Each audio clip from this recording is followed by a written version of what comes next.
ไม้ก็ยังเขียวงามหรือว่าอุดมสมบูรณ์พี่น้องเนาะเพราะว่าธรรมชาติทางนี้มันเย็นนะมันเย็นสมบูรณ์แบบบ่คือทางท่าแต้งหรือว่าทางเซกองพี่น้องเนาะทางนั้นก็จะต้นไม้ใบหญ้าก็สีเหี่ยวเบิดพี่น้องเนาะแห้งแล้งเบิดพี่น้องเนาะปัดเบิ่งทางนี้ก็เขียวอำลำเห็นบ่พี่น้องเขียวทางหนาวจัด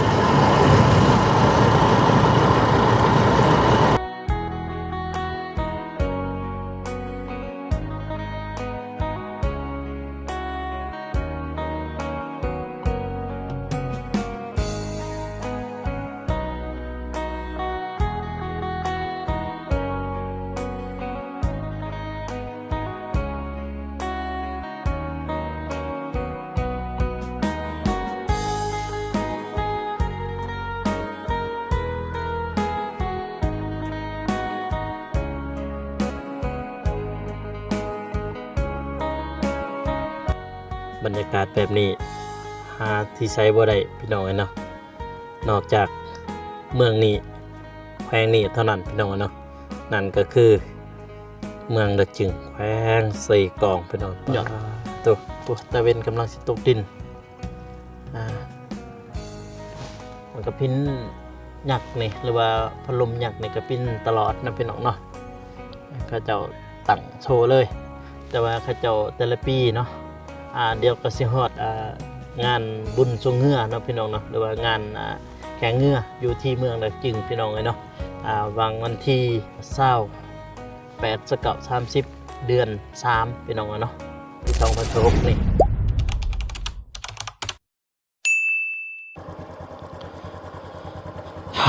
พี่น้องเลยมาฮอดครึ่งทางสักทีดักจึงพี่น้องเนาะเปิดภาพมากำลังเข้าสู่เมืองดักจึงพี่น้องเลยป้าตัวอากาศเริ่มหนาวพี่น้องเลยทางนี่ทางดักจึงนี่หนาวบางตอนก็น่าจะมีฝนเนาะพี่น้องเนาะบางช่วงแต่ว่าธรรมชาติเขียวงามพี่น้องเลยเบิ่งธรรมชาติเขียวงามนะพี่น้องเนาะยังสมบูรณ์อยู่เพราะว่าอากาศทางนี้มันเย็นเด้มันซุ่มมันเย็นฝนลิ่นก็มีฝนฝอยนั่นน่ะแต่เส้นทางก็ยังคือเก่าพี่แบบนี้คือเก่าคือเดิมมายามใดก็ขี้ฝุ่นขี้ไงคือเก่าแล้วก็ธรรมชาติยังเขียวงามคือเก่าแล้วก็หนาวคือเก่าพี่น้องเอ้ยทางดักจึงนี่ระยะแรกได้นี่หน้าแรกได้นี่ยังหนาวหน้าฝนแห้งหนาวคักทางเมืองดักจึงนี่ระยะฝนกับเส้นทางกับสิมื่นระยะแรงกับเส้นทางกับสิไงแต่ว่าอากาศยังคือเก่ายังคงที่ยังหนาวคือเก่าพี่น้องเลย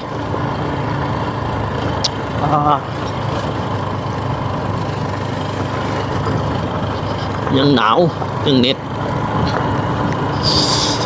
อากาศเริ่มเย็นเพราะว่าสิเข้าไปตัวเมืองแล้วพี่น้องเอ้ย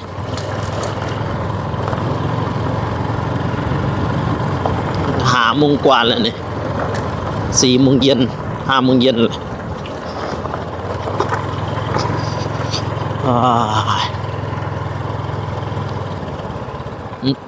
หน้าเป็นตามาทั้งนี้น้องเอ้ยเห็นสุดหล่อของพี่แต่ว่าเบิ่งท้องฟ้าก็คือว่าแจ่มใสอยู่พี่น้องเอ้ยแต่ว่าอากาศมันหนาวด้วยทางนี้เห็นบ่เนาะก่อนอื่นมัดกับสบายดีเด้อพ่อแม่พี่น้องเนาะบ่ว่าสิอยู่ภายในหรือว่าต่างประเทศก็ยินดีต้อนรับเข้าสู่ช่อง เบาโกสนบทสปปลาวพี่น้องเนาะโอ้ลุยพี่น้องดักจึงพี่น้องเนาะความสูงจากหน้าน้ำทะเลพี่น้อง1,152 เมตรพี่น้องเนาะความสูงโอ้สูงไปมายามใดกะหนาวยามนั้นมายามฝนกะหนาวตืมมาหน้าแล้งกะหนาวคือเก่าพี่น้องแต่ว่าเส้นทางนี่บอนเพมันกะหลายแต่ว่าเฮากายมาแล้วทางนี้เย็นพี่น้องโอ้ในกล้องอาจจะบ่เห็นบันไดขี้ฝุ่นหรือว่าเอิ้นแบบชาวบ้านนี่เอิ้นว่าน้ำหมอกจากรถหนาวดิสมเย็นขนาดสิว่าเอาเลย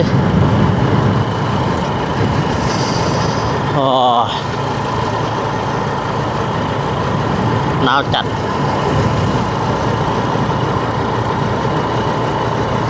เพราะว่ากำลังสีสู่เข้าตัวเมืองดักจึงพี่น้องเนาะบรรยากาศยามแรงๆถ่ายพ่อแม่พี่น้องเพิ่นได้เบิ่งได้ชมแต่ว่าเขตที่ว่าบ่โกทายนี่ก็น่าจะหมดแล้วที่ว่าทางขี้ลายนั่นน่ะ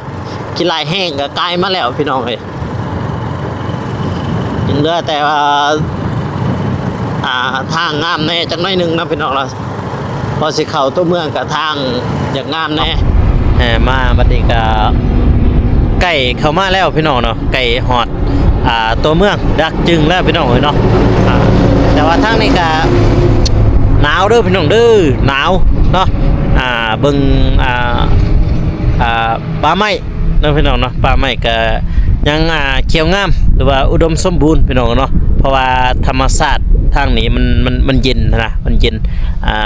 สมบูรณ์แบบบ่คือทางท่าแตงหรือว่าทางเซกองพี่น้องเนาะทางนั้นก็จะต้นไม้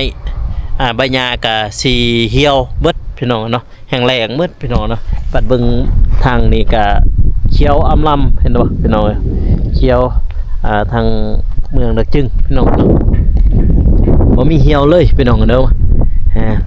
นี่ขนาดย่ำแรงนี่ขยำแรงขยำพ้นในแห้งเขียวงามพี่น้องเนาะแต่ว่าเส้นทางกะเพิ่นกะเฮ็ดใหม่แล้วเด้อพี่น้องเด้อเพิ่นเฮ็ดใหม่แล้วนี่งามอันตื่นเลยแต่ว่าเพิ่นกะกำลังแบบว่าเฮ็ดไปเทอละคันพี่น้องเนาะนี่เพิ่นเฮ็ดประมาณฮอดพุ่นพี่น้องเนาะฮอดบ้านอย่างเนาะดักรันพี่น้องฮอดเพิ่นเห็นฮอดบ้านดักรันแล้วพี่น้องเนาะเส้นทางนี่งามจังซี่เลยพี่น้องเนาะต่อไปก็สิได้เดินทางสะดวกสบายแล้วพี่น้องเนาะเส้นทางแต่ว่ารถบกสิทธิ์ที่ว่าหรือว่ารถแกบ่ค้ำนั่นบ่เห็นแล้วพี่น้องเนาะเพิ่นน่าจะจอดมองนั่นพี่น้องเนาะเพิ่นเฮ็ดใหม่พี่น้องเพิ่นเฮ็ดมองจอดใหม่เนาะยังอีกประมาณ3 กิโลหรือว่า4 กิโลนี่น่าจะฮอดตัวเมืองนั่นพี่น้องเนาะถ้าว่ามื้อนี้ก็ได้มาสิเว้นๆแน่จักน้อยหนึงก็สิถ่ายมุมสูงหรือว่าสิบินโดรนเบิ่งมุมสูงทางเมืองดักจึงเนาะพี่น้องเนาะมาแต่ละเทื่อก็บ่ได้บินมุมสูงให้ทางพ่อแม่พี่น้องเพิ่นได้เบิ่งมาบัดนี้เดี๋ยวสิบินเบิ่งมุมสูงนำพี่น้องเนาะทางเมืองดักจึงว่างามส่ำใดเดี๋ยวไปเบิ่งไปชมนำกันพี่น้องเนาะแต่ว่าตอนนี้เดินทางก่อนพี่น้องเนาะไป let's go โอ้โธ่เปิดยังสมาแลนไว้แต่ไงกุ้มเลย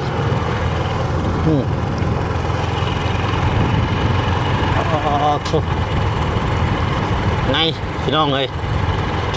แต่ว่าเส้นทางนี่เพิ่นเฮ็ดใหม่แล้วนี่แต่ว่าบู๊เฮ็ดตอนไสเฮ็ดตอนนี้ดู ครึ่งหนึงเฮ็ดครึ่งหนึงหยุดเอา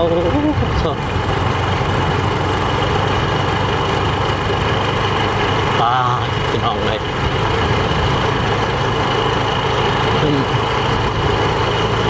เส้นทาง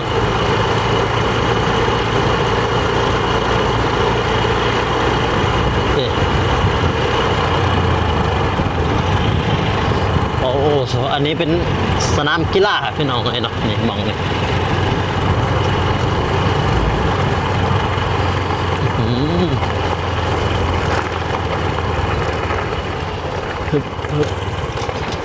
นี่บอนจอดรถบุกซิดพี่น้องในเบื้องหน้าเนี่ย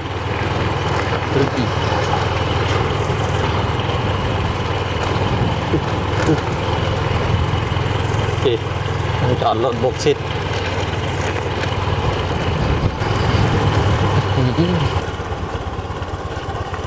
สิ่งที่เธอรักมีเงินไหมเนี่ยปาโถหอดแล้วพี่น้องเอ้ยหอดเมืองดักจึง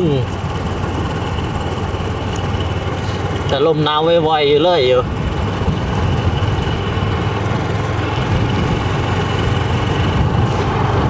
ต้มเลยก็ได้หอดเมืองดักจึงค่ะหอดแล้วนี่แหละเมืองดักจึงพี่น้องเลยโคตรหนาวเลยหนาวนี่หนาแรงนั่นนี่เด้หนาฝนนี่เองคักเบิ่งท้องฟ้าคือมืดครึ้มอยู่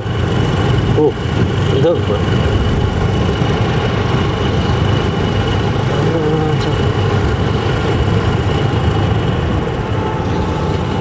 เอ้าอันไหนเนาะเกือบตำกันนะ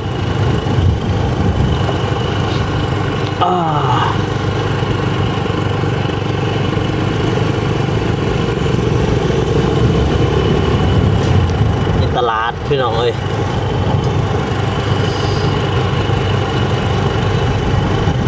ตลาดดักจึง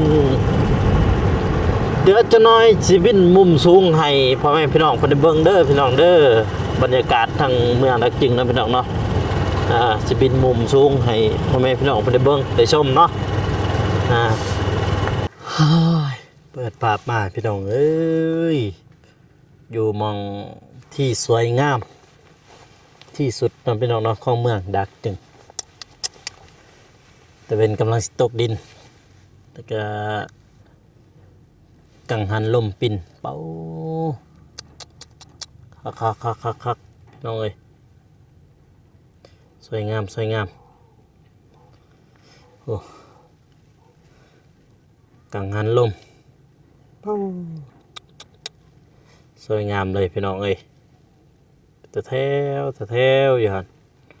แต่เป็นกำลังสิตกดินซ้ำบรรยากาศแบบนี้หาที่ใช้บ่ได้พี่น้องเนาะนอกจากเมืองนี้แขวงนี้เท่านั้นพี่น้องเนาะนั่นก็คือเมืองดักจึงแขวงใส่กองพี่น้องป้าตัวแต่เป็นกำลังตกดินพุ่นนะคักมาพี่น้องเอ้ยผู้ใดอยากมาเที่ยวมาเบิ่งชมทางเมืองดักจึงนะพี่น้องเนาะยินดีต้อนรับทุกท่านเสมออันนี้ฤดูแล้งเด้อพี่น้องเด้อฤดูแล้งถ้าว่าฤดูฝนน่าจะฝนตกพี่น้องบางครั้งก็บ่ได้เห็นนะบางทีทางนี้ก็มืดครึ้มอยู่ตอนนี้เบาโกอยู่ที่ห้องพักพอวันหน้านั่นพี่น้องเนาะวิวพันล้านพี่น้องเอ้ยเด้อหาใส่บ่ได้นอกจากที่นี่ที่เดียวนั่นก็คือเมืองดักจึงนี่แหละน้ำที่ว่าเขาเจ้าสวงเหือพี่น้องเลยเนาะนี่น่าจะแม่นแต่จุดนี้พี่น้องนี่แต่จุดนี้ไปพูนแหละอยู่กระตูบล่างน้ำพุ่นแหละพี่น้องนะจะบ่เห็นปานใดพี่น้องนี่เห็นสีเขียวๆแน่น้อยนึงพี่น้องเอ้ยทางนั้นแหละ ปาโตประทับใจอย่างหนึ่งพี่น้องมาดักจึงนี่ได้เห็นตะเวนกำลังสิตกดินแล้วก็อ่าใบพัดหรือว่ากังหันลมใหญ่ปูมาได้พี่น้องมาเที่ยวได้ทางนี้ทางเมืองดักจึงนางบึงปาโตคักกังหันลมปิน1 2 3 4 5 6 7เห็น7ต้นพี่น้องเนาะนี่1 2 3 4 5 6 7เป้าสวยงามพี่น้องเป็นทางนี้เป็นตัวเมืองเด้อพี่น้องเด้อตัวเมืองปาโตเดี๋ยวเรา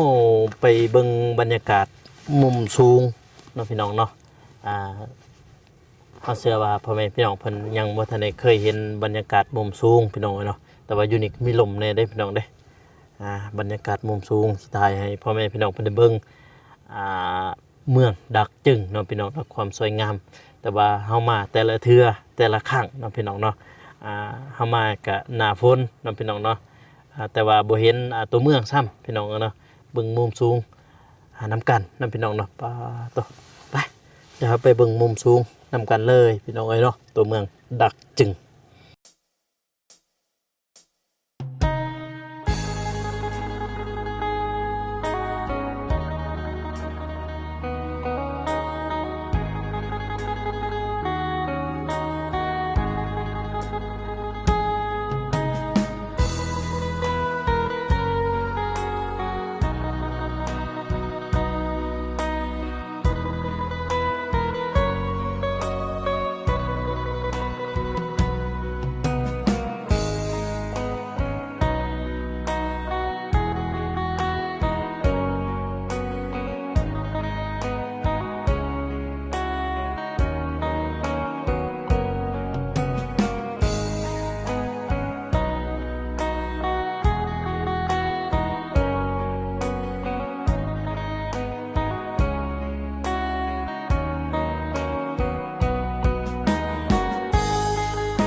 เป็นจะได้พี่น้องเลยงามบ่เมืองนักจึงถ่ายให้พ่อแม่พี่น้องเพิ่นได้เบิ่งเนาะพี่น้องเนาะเหมาะกับบรรยากาศพี่แต่เป็นกำลังสิตกดินพี่น้องเลยเนาะถ่ายให้พ่อแม่พี่น้องเพิ่นเบิ่งพี่เหมือนอยู่อีกโลกหนึ่งเลยพี่น้องเนาะเหมือนอยู่อีกโลกหนึ่งของลาวพี่น้องเนาะผู้ใดอยากมาก็มาได้พี่น้องเนาะเส้นทางก็คือเห็นขาติดขาตอนพี่น้องเนาะผู้ใดว่าเมืองเราจึงงามก็คอมเมนต์มาเลยเด้อพี่น้องเด้อเหมาะกับการแคมปิ้งเนาะพี่น้องเนาะบนเหมาะกับการแคมปิ้งเลยนี่มองเฮาอยู่เนี่ยเป็นห้องพักเด้อพี่น้องเด้อหรือว่าเป็นห้องแฮมเนาะพี่น้องเนาะเป็นห้องพักพอวันหน้าเนาะพี่น้องเนาะทางนั้นก็เป็นห้องพักคือกันพี่น้องข้างกันนะเป็นห้องพักคือกันแต่ว่าห้องพักนั้นเอาห้องบ่จือพี่น้องนะว่าห้องพักยังเฮาลืมแหละแต่ว่าเฮามากับบ่าวแม็กและกับบ่าวเตียงทองแม่นน่ะเฮาพักอยู่โรงแรมนี้พี่น้องหรือว่าบ้านพักนี่พี่น้องเนาะบ้านพักภาวนาเฮาพักประจำเลยเนาะอยู่ที่เมืองดักจึงพี่น้องเนาะบรรยากาศก็โคตรดีเลยพี่น้องที่พี่สุดยอดปุ๊ตะเวนกำลังสิตกดินมันก็พิ้น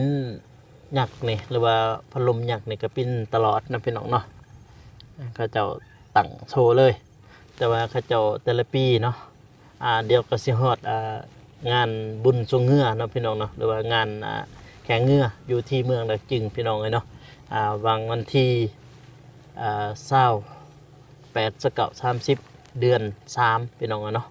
ปี2016นี่ใกล้ๆสิฮอดแล้วพี่น้องเนาะใกล้สิฮอดงานแข่งเรืออีกแล้วทางดักจึงเฮานี่พี่น้องเอ้ยพี่กายเฮาก็ไปคือกันพี่น้องเนาะพี่กายไปกับทีมงานบ่าวไซคนอยู่ดักจึงนี่แหละพี่น้องเนาะเขาเริ่มช่วงเรือแม่นจุดนี้พี่น้องเนาะนี่จุดนี้ไปพูนแหละพูฮอดเฮาฮอดมองเขาตันพุ่นเลยพี่น้องเนาะอาจจะเห็นอยู่หรอกในโดรนที่เฮาบินนะพี่น้องเอ้ยโคตรงามเลยบรรยากาศแบบนี้หาใส่บ่ได้พี่น้องเนาะนอกจากเมืองนี้เมืองเดียวเท่านั้นเพราะว่าหน้าแรกกับป่าไม้ธรรมชาติเขียวงดงามพี่น้องเนาะยามฝนก็แห้งเขียวพี่น้องเนาะคือเห็นที่ผ่านมาที่ว่าเบาโกไปหันอยู่เซกองเนาะพี่น้องเนาะอยู่เซกองกับเบิ่งตามต้นไม้เนาะหรือว่าตามผู้ตามพาแม่นว่าแห้งแล้งเบิดพี่น้องเนาะมาเบิ่งทางเมืองดักจึงพี่น้องเนาะเบิ่งผู้เบิ่งพาผู้เขียวอำลำพี่น้องเนาะเบิ่งไกลๆนึงก็ได้พี่น้องกกไม้ใบหญ้าทางเขาเขียวพี่น้องเอ้ยคักประทับใจเพราะว่าอากาศมันเย็นตลอดปีเลยพี่น้องเนาะอยู่นี่อากาศเย็นตลอดปีเลยยามแล้งก็แห้งเย็นแห้งเขียวงามพี่น้องเนาะยาม